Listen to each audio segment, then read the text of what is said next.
मुंबईसह नवी मुंबईमध्ये सकाळपासून थंडीची चादर पसरल्याचं दिसत आहे। मात्र ही थंडीची चाहूल नसून धुरकं आणि प्रदूषक यांचं मिश्रण होऊन धुरकं पसरलेलं आहे असं म्हणता येईल।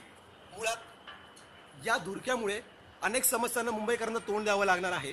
ज्यांना श्वसनाचे आजार आहेत त्यांच्यासाठी डॉक्टरांनी काळजी घेण्याचा सल्ला दिलेला आहे।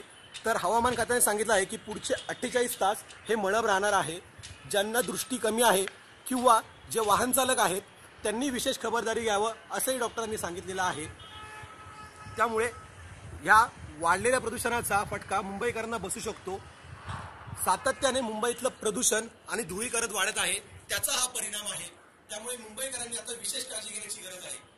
लोकमत.com साठी कॅमेरामन सुशील कदमसह चेतन नावरे, मुंबई।